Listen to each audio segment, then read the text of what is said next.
Бастау бұлағын Сарыарқаның ұсақ шоқыларынан алып, қазіргі Астананы қақ жарып өтетін, есіл асып тасымай салмақты сабырмен ағатын.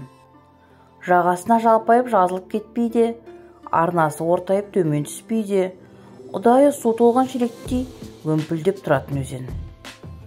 Ағысы астында беті қайнаған қазандай бүлкілдеп, ақ толқын ойнап жатады. Сол есілдің жарқайынға қарай бұрылар сағасында Мәңгібайдан келе жатқан Борангөл атты қазақ ауылы бар еді. Ертеректе өзімнің жас кезімде осы ауылдың бір келін түсіру тойында болғаным бар. Той не орыс дәстүрінде, не қазақ дәстүрінде емес, әйтеуір араласып бытысқан жағдайда өтіп жатқанды. Кенет бір адам келді де, соның бәрі аяқ астынан өзгеріп сала берді. Әуелі ол маған қалың бұлтты жарып шығып, көзіңді қарықтыра жалтайта қалған күн сәулесінде елестеді. Үйдің ішінде керемет бір жылылық орнады. Енді кетсем бе екен деп отырғам, еріксіз бөгеліп қалдым. Үй иесі оны құдашамыз Ақмоладан келді, пойыздан түскені жаңа қазірде деп таныстырды. Есімі Құралай. Өзі де Құралай десе дегенде екен. Салған жерден той тізгінін қолға алып, отырысқа жаңа леппен жарастық берді. Қазақтың осы күні ұмыт болып бара жатқан кейбір салт дәстүрі мен ойынына жиналғандарды еліктіріп, тойдың шырайын шығарды. Оның адамдармен сөйлесуінде, ыңғайласуында бір дегдарлық бар. Мойылдай қап-қара бота көзімен өзіне елжірей қарағанда айтқан істетпей қоймайды. Өлеңді де келістіріп айтып, домбыраны да шебер татады екен. Кең пішілген көк көйлектің етегін жайып жіберіп отырғанда Ханзада сияқты көзі ұшқын шашып тұрады. Екі ауыз өлең айтпайтын қазақ болмайды. Сіздері тойға өнерлеріңізбен үлес қосыңыздар деп, орыс қазаққа өлең айтқызды, домбыра тартқызды. Қайсы біреулерін билетті. Әсіресе 100 грамнан кейін қызара бөрткен орыс келіншектері дүр көтеріліп думадатып жіберді. Мен қазақтың ескі дүние-ай, Құдаша деген әндерін орындап бердім. Құдашаның сөзіне салмақ салыңқырап, Құралайдың өзіне қарата айттым білем. Сол көзі шоқтай жайнап, күлімсіреп отырып тыңдады. Іштей толғанысқа түскен сәтте екі беті балбұл жанып, жүзі пейіштің төріндей құлпырып кетеді екен. Нағыз әншілер осында отыр екен ғой. Сіздің мына дауысыңыз ана-мынаулардан көшілгері деп, мені біраз жерге апарып тастады. Жұрт қолқалап сұрап қоймағаннан кейін екеуміз қосылып Бегімайдың әнін айттық. Сол сәтте, сол күні, сол көңіл күйдің жағдайында бұл енді нағыз ғажайыптың өзі болды. Отырғандар үсті-үстіне қол соғып, дуылдасы бізге бундершафт ішкізді. Рөмкені көтеріп жатып Құралайдың көзіне қарап едім. Ол да мені іздегендей қадала қарап, іштей бір адам ауызбен айтып болмайтын ризашылық сезім білдірді. Келіншек ауылға оралды деп ойладым мен. Келіншек деп күйеуі бар деген соң айтып жатқаным ғой. Әйтпесе Құралайдың дене бітіміне қарап, есік көрген адам деп айтуға болмайды. Есілдің жағасында өсетін сәмбі талдай сұлу мүсін. Аршын төс, аршыған жұмыртқадай ақ тамақ. Алаулаған дөңгелек жүзіне лайық қыр мұрын, оймақ ауыз, әбден піскен бүлдіргендей қызыл ерні оны кез келген қыздан ерекшелендіріп тұрар еді. Той кеш тарады. Кісі аяғы селеді-ау деген бір шақта Құралай екеуміз алдын ала келіспесек те далаға бірге шықтық. Жаздың шаңқай шағы ғой, түннің өзі күндізгі ыстықтың лебін қайтара алмай бусанып тұр. Тек қана есілден соққан самал жел жаныңа дауа бергендей. Біз бірден өзенге беттеп, әлі айықпаған түн қараңғылығына сүңгіп кеттік. Өзен жағалауындағы қаз от пен шөп жүп-жұмсақ, құс мамықтай былқ-былқ етеді. Құралай да, мен де аяқ киімімізді шешіп тастап, жалаң аяқтанып алдық. Балалығымыз ұстап кеткен сияқты, ал келіп жүгірейік. Шамасы суға түскіміз келген болар. Жүгіріп келе жатып, киімдерімізді шешіп жатырмыз. Менің жейдем бір жақта, шалбарым бір жақта қалды. Құралай көйлегін басынан асыра шеше бастады да кілт тоқтады. Мен шап беріп оны құшақтай алдым. Ол менің көкірегімді қақ жарып ішіме кіріп кетердей құшағыма тығыла түсті. Кіндіктен жоғары көтерілген көйлегі төмен түспей, екеуміздің арамызда перде болып тұрды да қалды. Дені сау, була күш бойын кернеген жас әйелдің жұп-жұмыр бурасанынан ескен ыстық леп менің тәнімді қарып, ашын төсі кеудеме тірелді. Екеумізде де әл бермейтін азау сезім билеп алғандай, құшағымыз айқаса кетісіп, ұзақ сүйістік. Бір сәтте Құралай, мені кешір, бұдан артыққа бара алмаймын. Өзің сияқты нарталап күйеуім бар. Көзіне шөп салып көргенім жоқ, деді. Ал сүйісуші, дедім мен. Сен шын көңіліңмен сүйістің ғой. Сүйісу мезеттік сезімнің қалауы. Ал төсектес болу тән қалауы. Ол ауыр күнә. Соншалық айырмашылық көріп тұрғаным жоқ. Сүйісу арқылы да біз күнәға баттық қой, дедім мен. Жоқ, сүйісу қазіргі виртуалдық байланыс сияқты, деді ол. Қайдағы? Ернімізге ерніміз тиді. Біз түйістік, дедім мен. Ол екі саусағын менің ерніме басып, аппақ машандай тістерін көрсетіп, сақылдап күлді. Сұмдық бір тылсым күш біздің құшағымызды айқастырып жіберді. Әйелдің оттай ыстық ернінен өбіп, тілін сорғанында коньяктың ба, шәрбәттің ба әдемі дәмін сезіндім. Білесің бе, деді ол, мен саған бір ертек айтып берейін. Шамасы араб әдебиеттерінен оқыдым-ау деймін, қазір есімде жоқ. Баяғыда ертеде бір әміршінің сұлу қызы болыпты. Әмірші қызына елде жоқ көйлек тіктіріп беріпті. Ол көйлектің жағасынан етегіне дейін түймесі болыпты. Сиқыры сонда түймені жоғары жақтан бастап ағытып, ең соңғысына жете бергенде, қалғандар қайтадан түймеленіп қалатын болған. Мен сол көйлек сияқтымын. Ең соңғы шешуші сәтке келгенде, түймелерім қайтадан салынып қалды. Не деген аңқаулық. Соншама түймен ағытып не азап? Мынау сенің көйлегің сияқты басынан асыра алмаймын ба? Дедім мен. Білгішпегім, ол көйлектің қасиеті сонда. Оның түймесін ағытпай шеше алмайсың, деді ол. Құдайға мыңда бір тәубә, қазір сенің үстінде сондай көйлек жоқ. Жалпы сен жалаңашсың, дедім мен.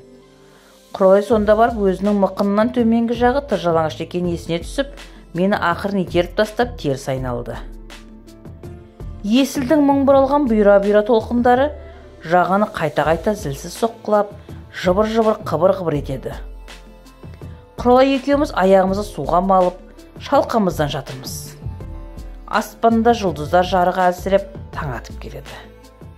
Мен Құралайға, есілдің ар жағында көрдім сені, сырғаңды қайық қылып өткіз мені, деп өлеңдеттім.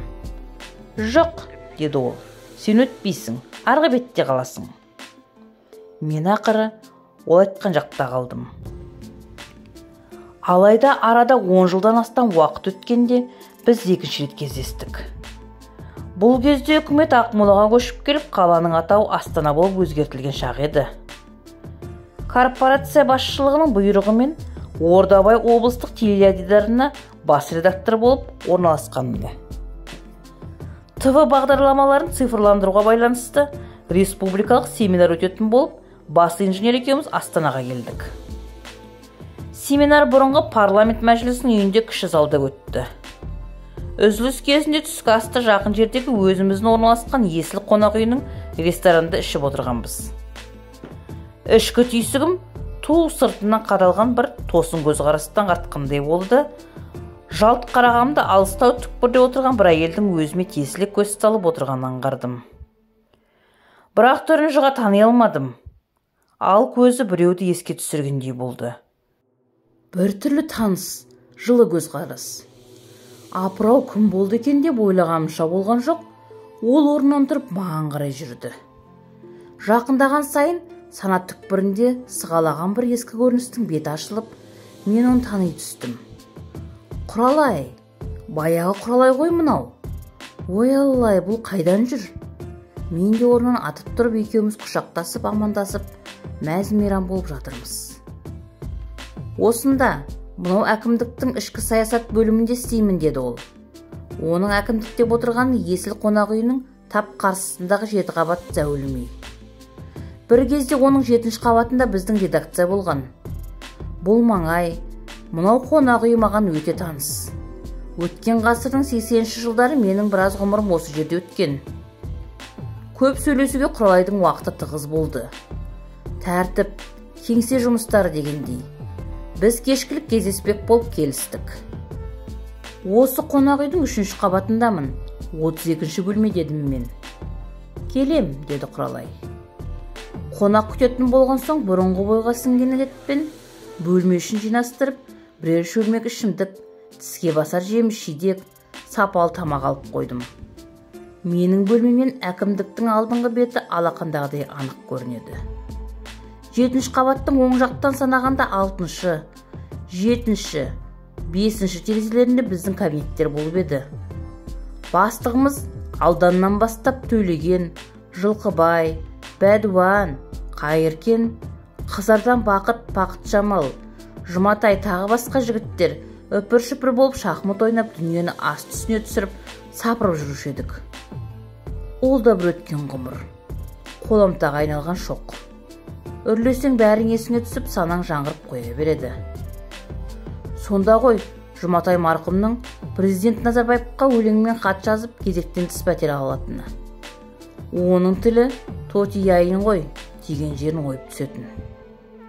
Құралай уәдесінде тұрды. Сағат кешкі 9-ға таман келіп есік қақты. Заман өзгерсе де кеңселердегі жұмыс істеу тәртібі баяғыша қалыпты ғой. Түнге шығады екенсіңдер, дедім мен. Айтпаңыз, деді Құралай. Қағаз бастылық қосылмаса азайған жоқ. Жарты ғұмырым осы кеңседе өтеді. Ол күлді, бірақ көзінде мұң бар. Жүзі де бұрынғыдай емес, солғын тартқан. Әр жерде болмашы әжімізі сезіледі. Отырыс жақсы болды. Шарап іштік, тамақ іштік. Қазіргі саясатқа, Астанаға байланысты талай әңгіме айтылды. Ақырында сөз реті енді Құралайдың жеке басына тірелді. Жасыратыны жоқ, күйеуіммен сүйіп қосылдым. 5 жыл бірге тұрдық. Соның алғашқы 2 жылында өзімді бақытты сезіндім. Қалғанның бәрі азап, деді Құралай. Басты себеп баламыздың болмауы.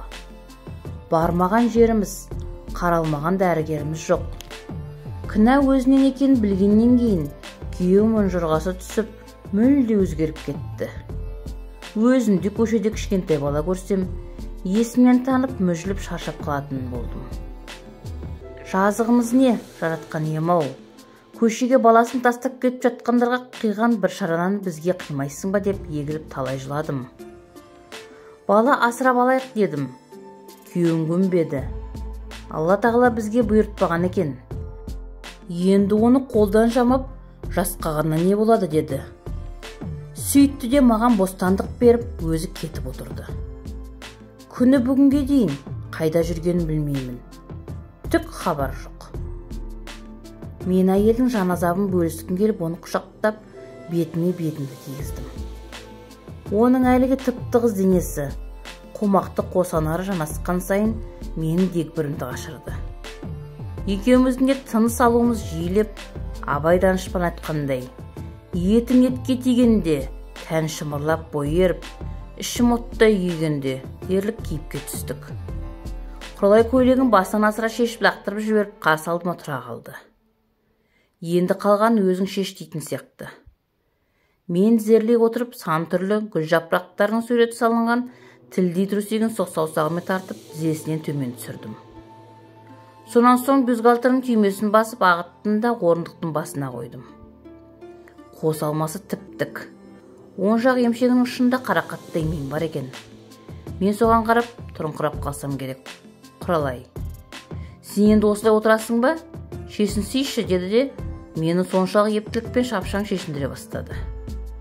Тек қана ең соңғы іш киімді шешірде, сәл кідірді де, тура мен сияқты соқ-саусағымен оның төмен қарай сырғатып жіберді. Менің анадан туғандай кейіпімді көргенде ол бүкіл буындары құрысып, ұстамай қалғандай, таяу тұрған кереуетке сылқ етіп құлай кетті. Бұл енді талайдан бері ешкіммен төсектес болмағандықтың әсері шығар. Әйел жаны тым нәзік қой деп мен ойладым. Дүние тылсым бір сәт тас болып қатып қалғандай. Бөлмеде біздің ынтыққан ыстық сүйісіміз, менің ауыр алған тынысым. Кереуеттің сықыры, 62 тамыры иіп, үгітіліп шамырқанған әйелдің сәл ыңырсыған дыбысы ғана естіледі. Төсекте мен өзімді тау көтерген толағай батырдай сезіндім. Бұрын соңды болмаған ерекше қарқын, алапат күш қуат бұла бойымды кернеп тұр. Ләззат сәтті әдеттегіден әлдеқайда ұзақ созылып, құралай кемі 2 рет оргазм алғандай әсер берді. Бұл түн буырқанған сезім түні, еркек пен әйелдің бір-біріне деген сәйкесімділігі жарасқан түн болды. Әйел құшағында өзімді жайлы сезінгенім соншалық, менің бұған дейінгі өмірім бір басқа. Мынау бақыт құшағындағы сәт бір басқа сияқты көрінді. Арада 1,5 айдай уақыт өткенде Құралайдан "Мен бақыттымын, аяғым ауыр" деген SMS алдым. Сонда маған: "Әттеген-ай, біз баяғы бірінші кездескенде осындай тәуекелге бассақ қой. Құралайдың күйеуі баланы өзімдікі деп қабылдап, бақытты өмір сүрер ме еді? Қазір өзі қайда екен? Дертіне ем тауып жазылды ма? Мүмкін үйленіп балалы шағалы болған шығар. Әлде?" Жоқ, олай ойлауға дәтім бармады. Бұл күнде медицинада мүмкіндік көп қой, бір шипасы табылған шығар. Ылайым солай болғай. Ондай жағдайда ол азамат мені кешірсін. Менің жазығым не? Періште емес, ет пен сүйектен жаратылған пендемін. Өмір атты үлкен сахнада бар болғаны өзіме тиесілі рөлді ойнап шықтым деген ой келді. Біраз ойласқаннан кейін WhatsApp-пен: "Құралай, қуанышыңа ортақпын. Әкесі екендігімді мойындаймын" деп жауап жазып жібердім. Авторы Серік Шайман.